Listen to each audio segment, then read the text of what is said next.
Hello friends, आज अपन real analysis का 11वां lecture लेंगे बेटा। और कंटिन्यूटी की एक थ्योरम अपन आज वापस करेंगे, ठीक है। और अब आप लोग, मैं देख रहा हूँ व्यूज़ कम आ रहे हैं आपके, तो थोड़ा सा मेहनत करो बेटा। ये पेपर आसान पेपर नहीं है, मैं फिर कह रहा हूँ आपको, क्योंकि सबसे ज़्यादा बैक इसी में लगती है। और थ्योरम चालू हो गई हैं अपने, तो आज फिर एक मैं थ्योरम कर रहा हूँ।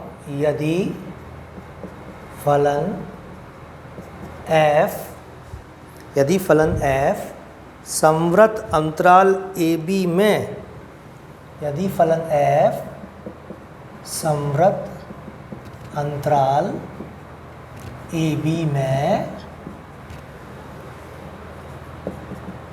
सतत है, ठीक है। यदि फलन f संवृत अंतराल AB में सतत है तथा कोई बिंदु C belong to open interval AB, तथा कोई बिंदु C belong to open interval AB है जहाँ FC does not equal to 0, ठीक है। वो कह रहा C पर फंक्शन की जो वैल्यू है वो FC है और वो 0 नहीं है, तब there exist delta greater than 0 such that for each x belong to C minus delta comma C plus delta fx तथा fc के चिन्ह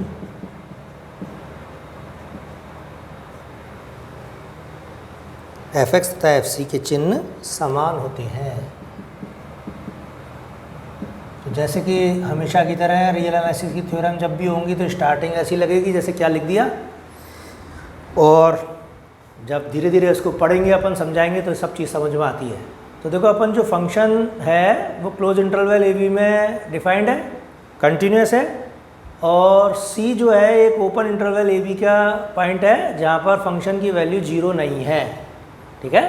तो कहता है जब भी x इस इंटरवल में होगा तो fx तथा fc के चिन्ह समान होंगे। इसका मतलब क्या है कि अगर fc पॉजिटिव है तो fx भी पॉजिटिव होगा, और fc यदि नेगेटिव है तो fx भी नेगेटिव होगा।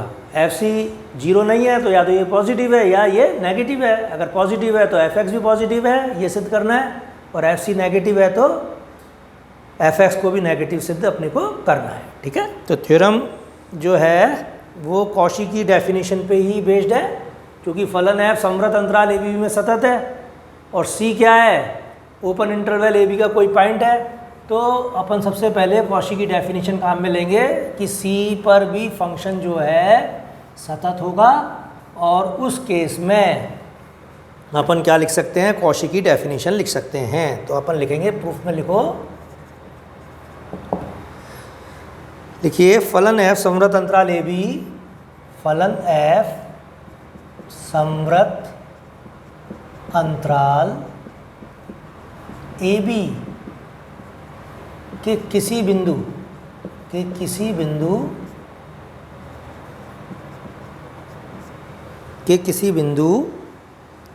x is equal to C पर सतत है। अतः सातत्य की कॉशी परिभाषा से, एक दिए हुए एप्सिलॉन ग्रेटर देन 0 के लिए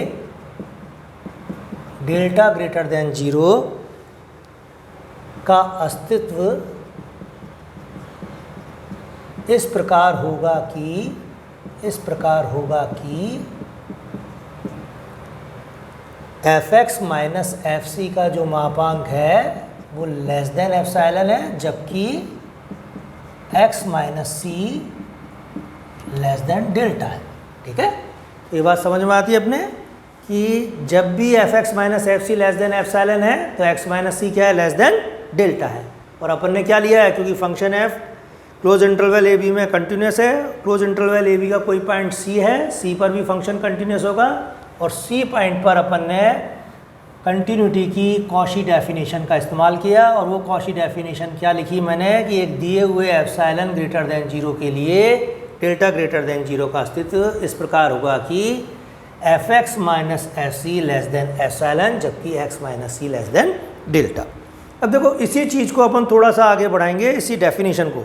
तो अपन एक प्रॉपर्टी जानते हैं, ये लिखना नहीं है आपको, कि अगर मॉड एक्स लेस देन ए है तो एक्स का मान क्या होता है, माइनस ए और ए के बीच में होता है।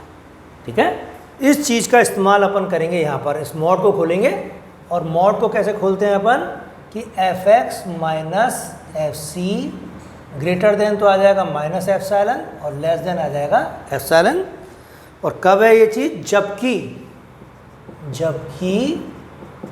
अपन क्या लिखेंगे, x माइनस सी ग्रेटर देन माइनस डेल्टा और लेस देन डेल्टा, और इसको नंबर 1 दे देंगे। इस चीज़ को अपन क्या दे देंगे, नंबर 1, या इसको और आगे दो नंबर 1। अभी इसी से और मैं थोड़ा सा आपको बताता हूँ।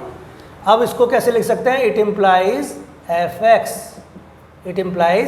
एक्स इज ग्रेटर देन, ये एफ सी को इधर ले जाओ तो एफ सी माइनस एप्सिलॉन, और एक एफ सी को इधर ले जाएंगे तो ये क्या बचेगा, एफ सी प्लस एप्सिलॉन। जबकि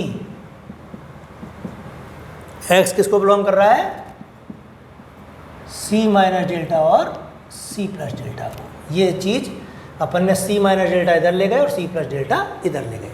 और ये डेफिनेशन किसकी है अब, it implies F X belong to F C minus epsilon comma F C plus epsilon. ये देखो ओपन इंटरवल की डेफिनेशन है, कि ओपन इंटरवल की डेफिनेशन अपन क्या लेते हैं, अगर C open interval A B में है तो अपन क्या लिखते हैं कि सी का मान या तो ए से बड़ा है या बी से छोटा है। तो इस डेफिनेशन को अपन ने काम में लिया, और उससे अपन ने क्या लिख दिया कि एफ एक्स का मान एफ सी माइनस एप्सिलॉन और एफ सी प्लस एप्सिलॉन के बीच में है, जबकि एक्स किसके बीच में है, अपन क्या लिख सकते हैं इसी एक्स को, X belong to C minus delta comma C plus delta. तो देखो क्वेश्चन की थ्योरम की वो फॉर्म आ गई। वो कहता है जब भी एक्स इस इंटरवल में है तो अपन को क्या प्रूव करना है, एफ एक्स और एफ सी के चिन्ह समान हैं। तो कॉशी डेफिनेशन से ही, इसी डेफिनेशन से अपन ने ये चीज़ लिखी, इससे ये लिखा और इसी से ये लिखा, और इसको नंबर 1 दे दो आप। ठीक है, क्लियर हो गई चीज़ अच्छी तरह। अब अपन क्या लेते हैं बेटा, 2 केस लेंगे, और 2 केस क्या लेंगे कि एफ सी 0 नहीं है, सी पॉइंट पे फंक्शन की वैल्यू क्या नहीं है, 0 नहीं है। तो अपन पहला केस लेंगे, केस 1, जबकि अब या तो एफ सी ग्रेटर देन 0 या एफ सी लेस देन 0। तो कहता है जबकि F C greater than 0, F C क्या हो, ग्रेटर देन 0, तब स्विच एप्सिलॉन का चयन इस प्रकार करें कि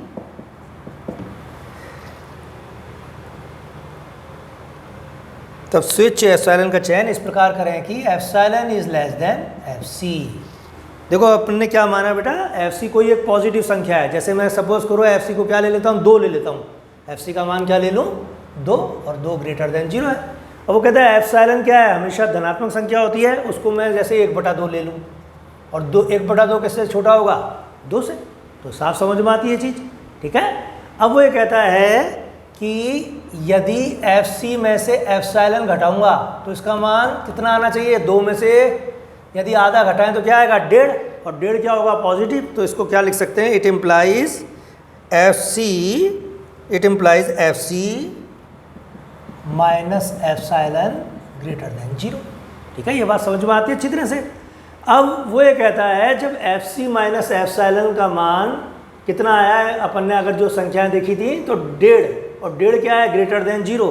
तो एफ एक्स कहाँ से शुरू हो रहा है, एफ सी माइनस एप्सिलॉन से, देखो 1 से, और एक इसका मान क्या है, जैसे अगर 1.5 मान लिया अपन ने उसके अकॉर्डिंग, तो ये पॉजिटिव संख्या है, और पॉजिटिव संख्या से एफ एक्स क्या है, इसका अगर अपन खोलें इंटरवल के अंदर तो एफ एक्स का मान क्या होगा, 1.5 से तो ज़्यादा होगा, और किससे एफ सी का मान कितना लिया था अपन ने, 2, तो 2 प्लस आधा इससे कम होगा, तो 2.5 से कम होगा और 1.5 से ज़्यादा होगा। तो अपन को तो ये निष्कर्ष निकालना था कि साहब यदि एफ सी ग्रेटर देन 0 है तो एफ एक्स भी क्या होगा, ग्रेटर देन 0। तो अपना आसानी से ये चीज़ समझ में आती है कि एफ एक्स 1.5 और 2.5 के बीच में है, यानी इट इम्प्लाइज अपन क्या लिख सकते हैं, इसको नंबर 2 दे लो, जो इक्वेशन लिखी है अपन ने F C minus epsilon greater than 0, इसको नंबर 2 और 1 तथा 2 से क्या लिखेंगे अपन, एफ एक्स ग्रेटर देन 0। ठीक है, तो क्या चीज़ समझ में आई अपने कि अगर एफ सी ग्रेटर देन 0 है तो एफ एक्स भी क्या आ गया, ग्रेटर देन 0। तो एक छोटी सी थ्योरम थी 1 तथा 2 से एफ एक्स ग्रेटर देन 0, जबकि और ये हुआ कब है, एक्स बिलोंग टू जब भी सी माइनस डेल्टा और सी प्लस डेल्टा के मध्य है। तो बड़े आसानी से समझ में आ गया, जब एफ सी ग्रेटर देन 0 है तो एफ एक्स भी ग्रेटर देन 0 है। अब देखो केस सेकंड लेंगे अपन। केस सेकंड में क्या लिखेंगे, एफ सी का मान लेस देन 0 ले लो आपकी बार, जबकि एफ सी लेस देन 0 है। केस सेकंड क्या लिया बेटा अपन ने, जबकि एफ सी लेस देन 0 है। ठीक है, और तब स्विच, इस केस में फिर से थोड़ा सा चेंज करना पड़ेगा, it implies minus F C greater than 0। जैसे वो आप जैसे एफ सी का मान में -2 ले लूँ तो -2 0 से छोटा है, और -2 को अगर अपन माइनस से गुणा कर दें, पहले लिख दूँ -2 लेस देन 0 और दोनों तरफ माइनस से गुणा कर दूँ तो क्या बन जाएगा, ये पॉजिटिव 2 ग्रेटर देन 0। तो वही चीज़ लिखी है मैंने, minus F C greater than 0। अब वो फिर से कहता है कि अब स्विच एप्सिलॉन का चेन इस प्रकार करें कि, अब स्विच एप्सिलॉन का चेन इस प्रकार करें कि epsilon is less than minus F C, epsilon is less than minus F C. Minus F C कितना है, 2, एप्सिलॉन कितना है अभी भी आधा, और उस केस में अपन क्या लिख सकते हैं, it implies F C plus epsilon is less than 0। F C plus F C को इधर ले जाओ, तो F C plus epsilon is less than 0। तो एफ सी का मान कितना लिया था अपन ने, -2, -2 में अगर आधा जोड़ दें तो क्या बन जाएगा, -1.5।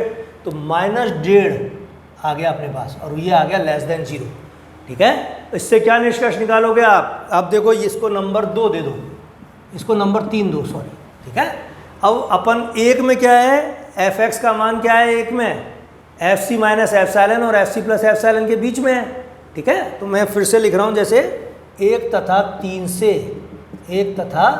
3 से अब की बार अपर पार्टी क्या है, -1.5 है, तो -1.5 से छोटा होगा एफ एक्स। तो 1 तथा 3 से अपन क्या लिख सकते हैं, एफ एक्स लेस देन 0, जबकि X belong to C minus delta comma C plus delta. ठीक है, तो ये चीज़ अपने क्लियर हो गई बिल्कुल। क्या एक नंबर क्या था, देखो फिर से मैं लिखूँगा, अगर एक नंबर को F X belong to F C minus epsilon और एफ सी प्लस एप्सिलॉन है, एक नंबर ये है। ठीक है, और 3 नंबर क्या है, F C plus epsilon. F C का मान यहाँ -1.5 है, एफ सी का मान -2 है, -2 में अगर आधा जोड़ा तो कितना है, -1.5। अब ये चीज़ कितनी है, -1.5, और ये चीज़ कितनी होगी, -2 और -आधा, -2.5। तो एफ एक्स का मान क्या है, -2.5 और -1.5 के बीच में है। तो अपन क्या कह सकते हैं, आराम से ये चीज़ कह सकते हैं कि एफ एक्स लेस देन 0 है, जबकि एक्स बिलोंग टू क्या है, सी माइनस डेल्टा और सी प्लस डेल्टा है। तो अपन क्या लिखेंगे अब, कि दोनों ही स्थितियों में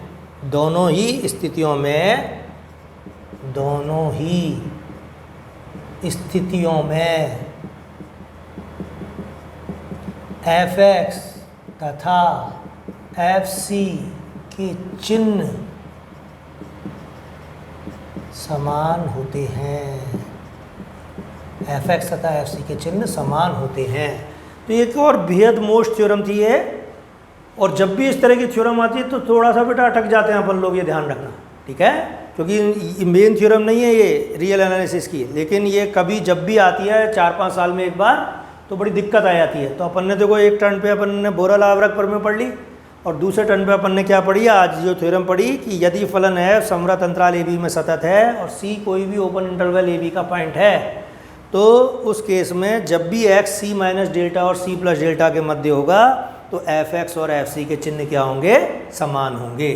तो अपन ने क्या प्रूफ किया इसमें, क्योंकि फंक्शन है समवर्त अंतराल ए बी में सतत है, और सी जो है समवर्त अंतराल ए बी का कोई एक बिंदु है तो उस केस में सी पर जो फंक्शन की वैल्यू है माना एफ सी है, और अगर एफ सी जीरो से बड़ा है तो हमें सिद्ध करना है एफ एक्स भी जीरो से बड़ा है, और एफ सी यदि जीरो से छोटा है तो हमें सिद्ध करना है एफ एक्स भी जीरो से छोटा है। तो हमने केस 1 में क्या लिया, सबसे पहले एफ सी को, और जब अपन ने इसमें कॉची डेफिनेशन लगाई इससे पहले, और कॉची डेफिनेशन क्योंकि सी पॉइंट पर फंक्शन की लगेगी क्योंकि फंक्शन कंटिन्यूस है, तो F X minus F C का मापांक क्या है, लेस देन एप्सिलॉन, जबकि एक्स माइनस सी का मान क्या है, लेस देन डेल्टा।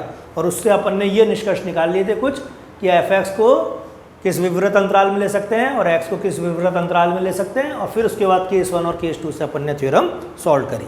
तो ये बेटा एक मेन थ्योरम थी जो मैंने आपको आज फिर पूरी करी है, तो आपको अच्छी तरह से थ्योरम क्लियर हो जानी चाहिए, और नेक्स्ट टर्न पे अगली थ्योरम लेके मिलेंगे अपन।